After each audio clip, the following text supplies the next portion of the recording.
Salam untuk kita semuanya, berjumpa lagi dengan saya di channel Retailer Tutorial, tempat kita untuk berbagi informasi seputar informasi pendidikan dan informasi guru, serta informasi lain yang ada hubungannya dengan pendidikan dan guru.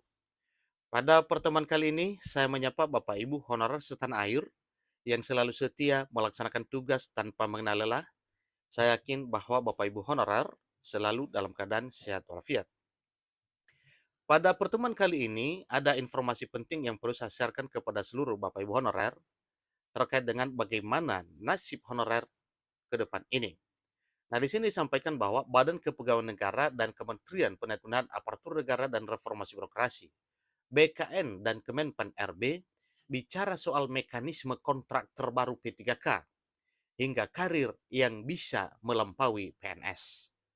Nah, pertanyaan, apakah memang ya P3K ini karirnya bisa melampaui PNS?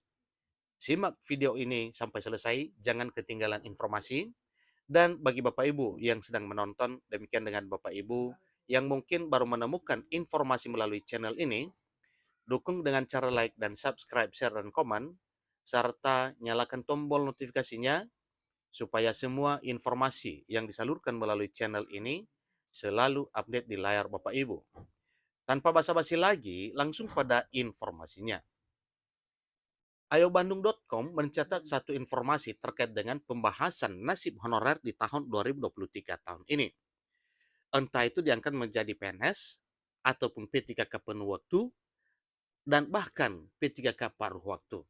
Nah, terkait dengan hal ini tentunya, baik itu PNS, P3K penuh waktu atau paruh waktu, itu adalah kewenangan pemerintah yang akan melaksanakan pengangkatan terhadap honorer ini nantinya. Tentu pengangkatannya disesuaikan, mungkin disesuaikan dengan jabatan, demikian dengan masa kerja, atau mungkin kualifikasi akademik yang dimiliki, atau mungkin berdasarkan profesi yang telah dijabat selama ini selama menjadi honorer. Itu adalah urusannya pemerintah. Nah, di sini disampaikan bahwa pegawai pemerintah dengan perjanjian kerja atau P3K kini tengah dalam pembahasan pemerintah hingga Badan Kepegawaian Negara atau BKN. Nah, tentunya terkait dengan hal ini Bapak Ibu, berarti memang benar-benar pemerintah sungguh serius untuk membahas nasib honorer ini. P3K kini menjadi alokasi terbanyak dalam pembukaan rekrutmen di tahun 2023. Di satu sisi, banyak permintaan bahwa P3K harus mendapatkan kontrak yang lebih panjang atau otomatis diperpanjang. Karena memang namanya kontrak berarti habis kontrak ya setelahnya apa? Maka itu juga adalah satu pembahasan pemerintah supaya para P3K ini tidak mengalami kemogokan dalam hal melaksanakan pekerjaan. Kemudian tentunya kalau terancam pikirannya terkait dengan kontrak kerjanya, maka jelas tidak bakal bisa menunjukkan kualitas kerja yang baik. Nah, tentunya dalam hal ini para honorer atau para P3K juga ya dalam hal meraih impian untuk terus berkarir di instansi pemerintah dengan status ASN, maka sebaiknya menunjukkan karir yang berkualitas sebagaimana harapan pemerintah. Seperti Dirjen Guru dan Tenaga Kependidikan GTK Kemdikbudristek Nunu Suryani yang meminta kepada BKN. BKN pun sudah angkat bicara melalui Deputi Sumber Daya Manusia Aparatur Kementerian Penanggulangan Aparatur Negara dan Reformasi Birokrasi Kemenpan RB Alex Deni. Alex pun menanggapi bahwa kontrak P3K kemungkinan bisa sampai batas usia pensiun atau sampai pada BUP.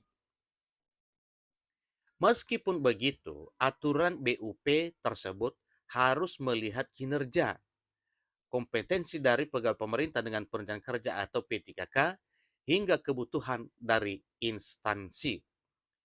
Nantinya, pejabat pembina kepegawaian atau PPK yang akan memberi keputusan perpanjangan kepada Badan Kepegawaian Negara atau kepada BKN.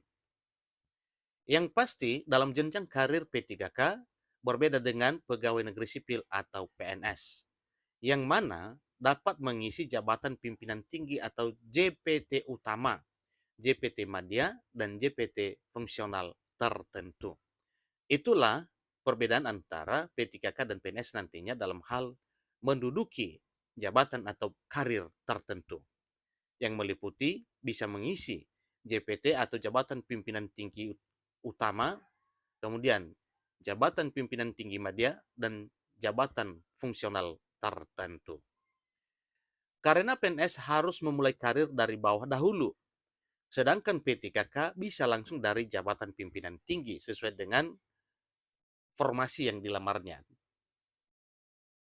Hal ini diungkapkan oleh pelaksana tugas PLT Kepala BKN Harmoyo Dwi Putranto menyampaikan dalam Undang-Undang Nomor 5 Tahun 2014 tentang Aparatur Sipil Negara atau ASN, tidak ada dikotomi antara P3K dengan PNS. Ingat Bapak Ibu ya, tidak ada dikotomi antara P3K dan PNS.